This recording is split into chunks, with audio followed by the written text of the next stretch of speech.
que me tengo que centrar en lo que yo creo que puedo contar mejor. Con el podcast se habla mucho de la era de la intimidad y se asocia a la intimidad.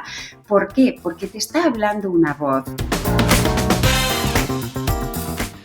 Mar Abad, has fundado una productora de podcast que tiene algunos meses de vida, desde febrero del 2021, que se llama El Extraordinario.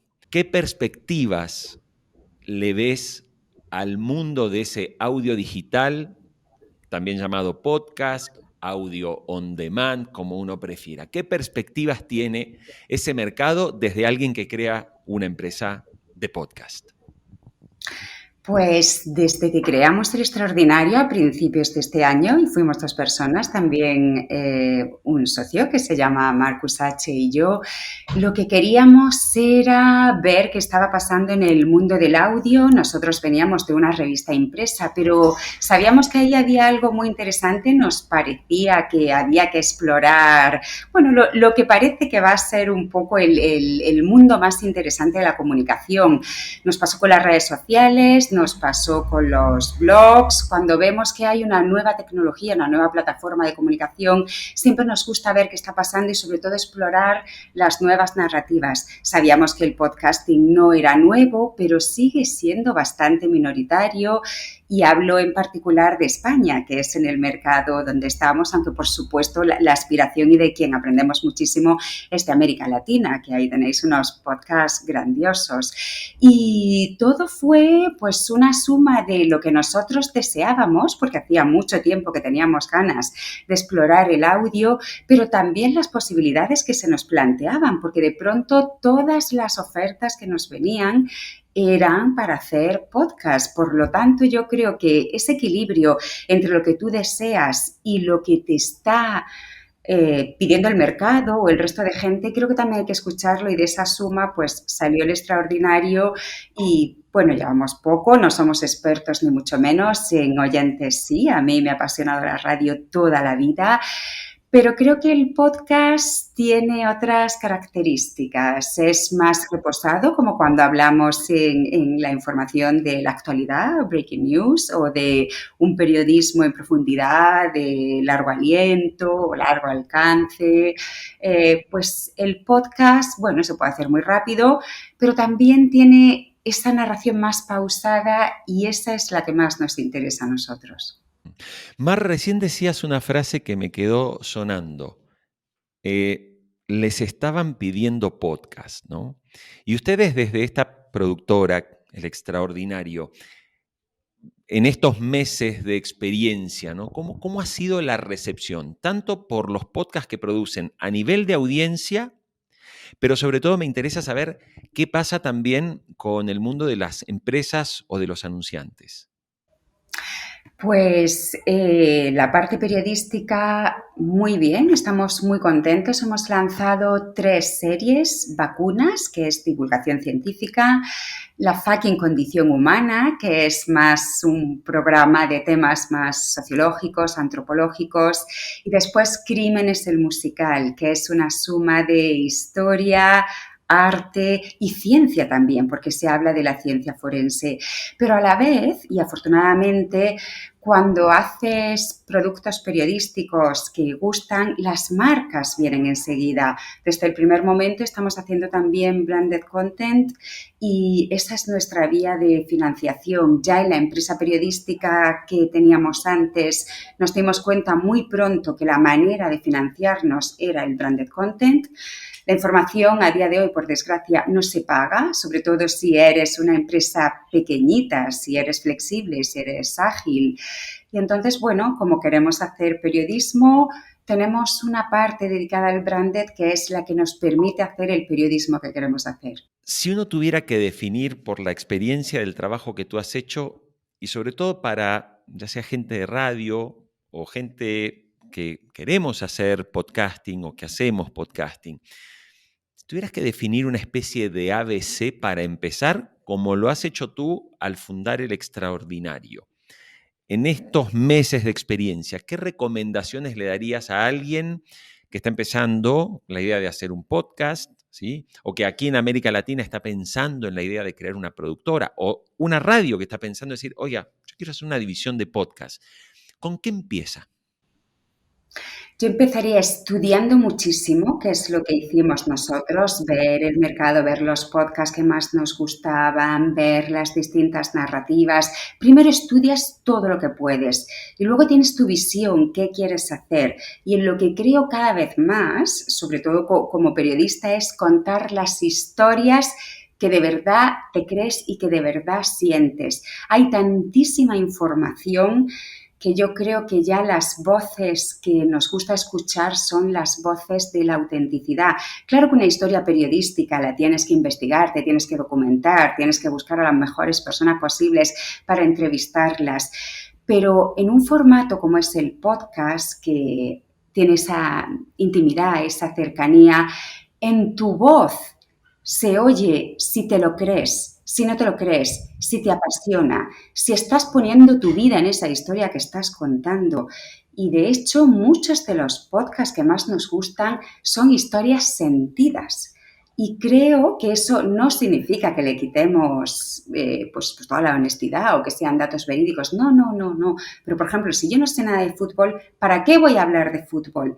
Es ridículo. Hay tantísima información de todo que me tengo que centrar en lo que yo creo que puedo contar mejor y así hacerme mi hueco, porque hay tantísimo periódico, tantísima televisión, tantísimo contenido de redes sociales, tantísima radio, tantísimo podcast, que yo lo que de verdad creo es a estas alturas, en tu pasión, la autenticidad y lo que de verdad quieres hacer. Porque si ahí pones, cada uno que lo llame como quiera, ¿no? Tu corazón, tu alma, tu vida, tu energía, tus ganas, eso es lo que al final siente la gente y con lo que se queda. Es lo que han hecho toda la vida los grandes inventores. Se pasaron su vida obcecados con una idea y al final hicieron cosas grandiosas. Creo que a los que nos gusta hacer podcast, a los periodistas, a los comunicadores, no lo hacemos por dinero, lo hacemos por pasión. Entonces, si nos centramos en hacer de verdad lo que de verdad queremos, tendremos nuestro hueco. Qué bueno lo que acabas de decir. Dijiste, no hacemos esto por dinero, lo hacemos por pasión, pero obviamente la pasión necesita financiación después.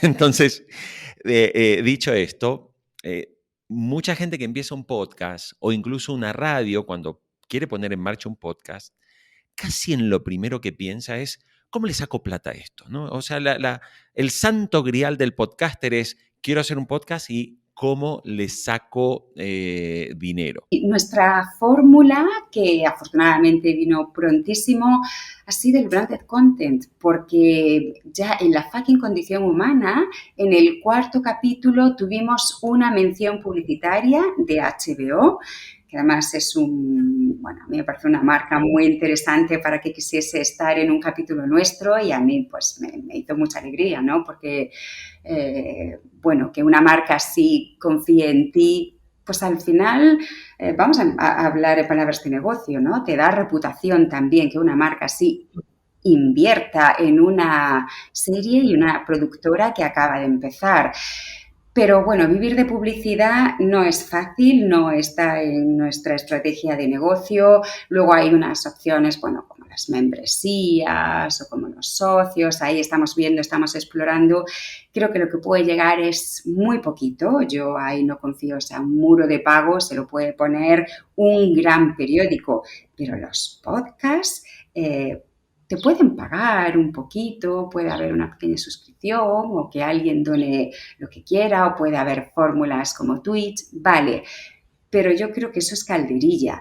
Realmente, si quieres hacer podcasts elaborados y quieres pagar dignamente a tu gente, tienes que tener otra vía de negocio y para nosotros siempre ha sido el branded. Puede ser una tienda, lo que sea, pero a día de hoy sigo convencida que, por desgracia, la información no se paga y además venimos de una cultura, la de los últimos 10, 15 años, en la que la información se ha dado de manera gratuita. Hemos tenido los mejores periódicos del mundo, todos los periódicos del mundo gratis. Estamos cambiándolo, pero nos va a llevar tiempo. Y las suscripciones, primero todo el mundo se suscribió a Movistar, a Netflix, a HBO, luego a los periódicos con los muros de pago. Los podcasts llegamos los últimos. ya no nos va a quedar dinero porque estamos suscritos a todo. Spotify, si es que ya no podemos hacer más suscripciones. ¿Qué esperan las empresas cuando hablan con el extraordinario y dicen, hey, quiero hacer un branded podcast? Y tú de repente le dices, oiga, pero mire que su alcance, o sea, si usted está esperando llegar a 1 millón de personas, no va a llegar, o sea, su alcance es menor. ¿Cómo se está experimentando eso en la conversación con las empresas? Es que muchas empresas lo que quieren es algo cualitativo, no quieren grandes masas, ¿no? No quieren llegar a muchísima gente, quieren llegar a su público y quieren llegar a esta persona, además, para darle una información muchas veces práctica. Práctica, ojo, que eso no significa ni que no sea interesante y que no esté bien contada. Y ahí el impacto es grandísimo, sobre todo porque el audio tiene una parte emocional que a veces no tiene el texto, y no quiero hacer comparaciones ni decir que es mejor, además yo amo el texto, yo sigo escribiendo y me apasiona. Pero es cierto que la voz, pues en la prosodia, en la calidez, en el timbre, en esa cantidad de información que nos da, además de las palabras, estás creando un vínculo con la marca o con esa información muy grande. Se habla también del podcast como la intimidad, ¿no? Hablamos de la era de la intimidad, antes hablábamos de la era de la información, la era del entretenimiento, la era de la atención, pero con el podcast se habla mucho de la era de la intimidad y se asocia la intimidad. ¿Por qué? Porque te está hablando una voz y en esa voz sientes el timbre de esa persona, sientes un poquito de esa persona. La mayor parte de las veces escuchamos podcast con auriculares, entonces lo tenemos tan cerca, está tapando otros sonidos, que ese mensaje llega de una manera muy cercana, muy emocional. Por lo tanto, ese impacto de esa información, esa experiencia que tienes de esa marca es más cercana, es más próxima, es más emocional, y al final las marcas quieren eso, ya no quieren solo darte información. Quieren que las quieras, que te gusten, que seas fiel, quieren enamorarte. Y eso, la voz, lo puede hacer mucho más fácil que el texto. Y muchas veces con la voz también se llega a una intimidad y se llega a una conexión que no se llega con un vídeo en TikTok, porque todo va volando, todo va rapidísimo, viene uno, pasa otro, casi no sabes ni quién lo ha hecho, se te pierde, no te como, la velocidad, rapidísimo. En cambio, el podcast es tu tiempo para estar con esa información, es reposado, lo puedes volver a oír, lo puedes echar hacia atrás y oírlo 20 veces si te ha encantado. ¿Cuánta gente integra el extraordinario y cuáles son los roles? Ahora mismo somos muy poquitos, somos 4 personas. Los fundadores somos Marcus H. y yo. Marcus lleva la dirección creativa, lleva también parte de branded. Yo llevo la dirección editorial y, bueno, un poquito de branded también porque ahora somos muy poquitos. Está Marina Alonso, que ella lleva toda la parte de estrategia y difusión, que es fundamental porque puedes tener el mejor contenido del mundo, pero yo ya hace como 10 años que pienso y digo, si eres periodista tienes que saber, por supuesto, escribir, comunicar y de tecnología, pero es que además tienes que investigar todos los días cómo difundir, porque es la clave. Si no sabes cómo difundir tus piezas, te las comes. Y luego está Andreu Quesada, el diseñador de sonido, que es fantástico también. Ok. O sea que muy poquitos, 4. Wow, con 4 personas hacen todo. Y después los recursos que utilizan de voces y actores, esos son externalizados, o sea, se encargan a pedido, ¿no? Sí, las voces sí son, por ejemplo, muchas voces son periodistas que a lo mejor, claro, no es actor, no es locutor profesional, pero son personas que están acostumbradas a locutar y eso también me parece muy interesante. O sea, hemos contado con actores profesionales, pero al final, como hablábamos antes de los híbridos, yo creo muchísimo en los híbridos. Hay que probar un poquito, hay que mezclar.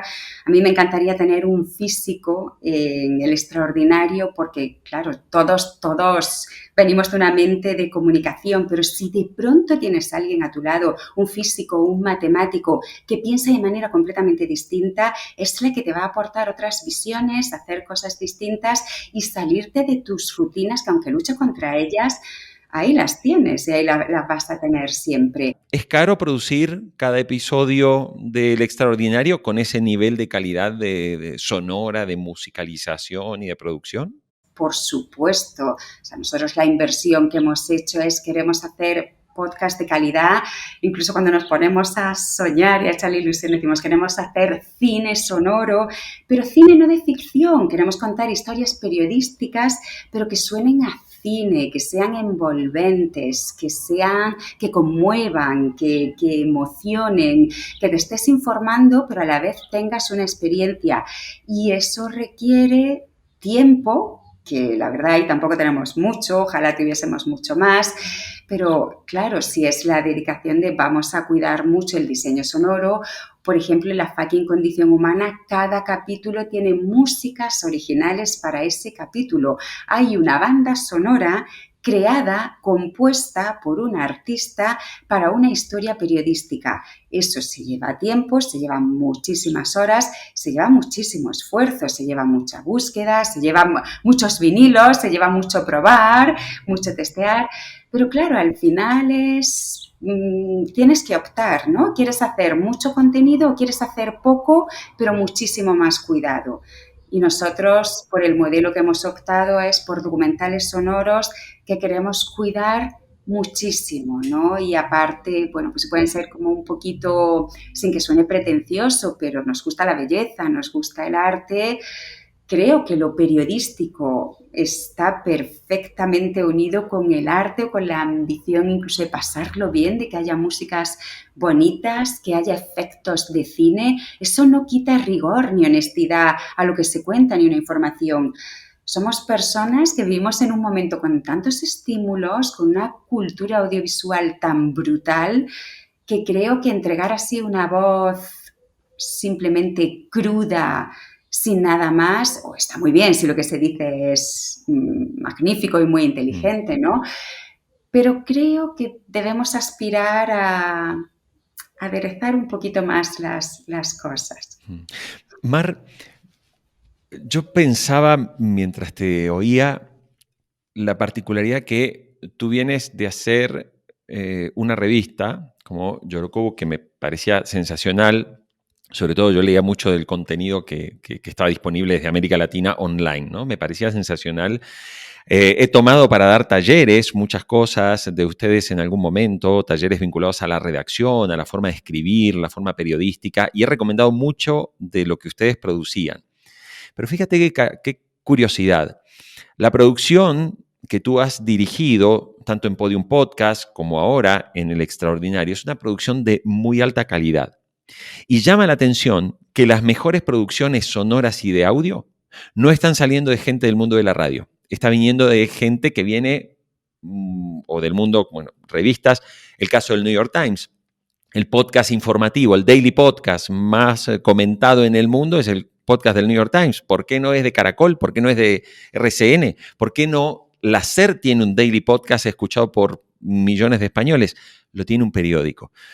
¿A qué atribuyes eso? ¿Tú crees que a la radio, y en lo que hayas visto y conversado, en ese sentido le está faltando un poquito de visión? Yo creo que la radio, como va con mucha más prisa y por mi trabajo con personas y diseñadores de sonido que trabajan en radio, tienen ese hábito de ir mucho más rápido, ser más resolutivos, a lo mejor no parar en esa parte más artística o más de cine o de emplear técnicas de la ficción para hacer podcasts periodísticos. Quizá porque la radio lo exige y es normal. Es gente que va con muchísima prisa y es muy admirable. Tienes que tener muchísimos reflejos y ser muy resolutivo. Cuando tú aprendes ese oficio y tu forma de pensar, tu forma de actuar, tu forma de trabajar es así, cuando te pones a hacer un podcast tienes esa inercia, tienes esos tics, esa manera de ver el mundo.